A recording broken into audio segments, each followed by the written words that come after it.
ուզեցի պատասխանել, չնայած դուք նշում եք, որ արդար եւ թափանցիկ ընտրությունների ճանապարհով եք գնում, բայց մասնավորապես սոցիալական հարթակներում այն գովազդները, որոնք տարածում են, ես հիմա չգիտեմ, դուք հնարավոր է հետքեք, որ դրանց սկզբնաղբյուրը դուք չեք, բայց այդուհանդերձ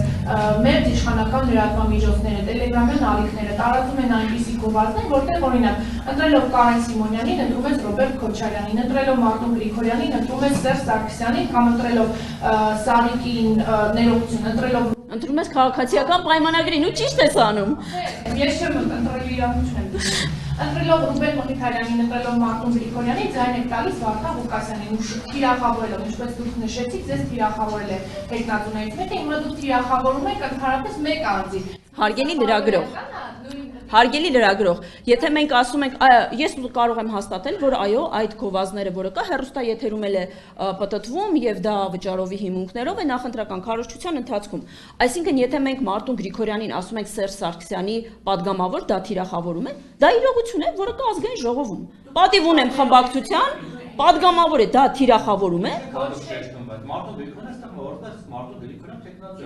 Բայց այնուամենայնիվ իր քաղաքական պատկանելությունը դա նույն բանն է, որ ասեք Սարիկ Մինասյանը քաղաքացիական պայմանագրից չէ։ Եթե Կարեն Սիմոնյանի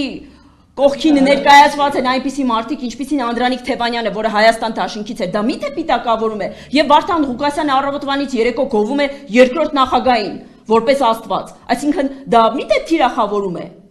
Երբ Ռուբեն Մխիթարյանի ասուլիսը կազմակերպում է հանրապետականի երիքթևը, դա միթե թիրախավորում է։ Մենք պարզապես իրերը կոչում ենք իրենց անուններով։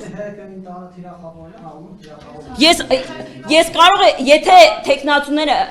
հրապարակային հայտարարեն, որ իրենց ասոցիացումը Ռոբերտ Քոչարյանի կամ Սերժ Սարգսյանի հետ իրենց վիրավորում է, մենք կմտածենք ինչ անենք, բայց կարծես թե չեն վիրավորվում։ Ես շատ կուզենայի իհարկե պարոն Մինասյանը այստեղ ուներ, քանի որ մամուլով տեղեկություն տարածվեց, որ Սարիկ Մինասյանը իր կնոջը գրանցել է որպես միայնակ մայր եւ իր կինը նպաստել։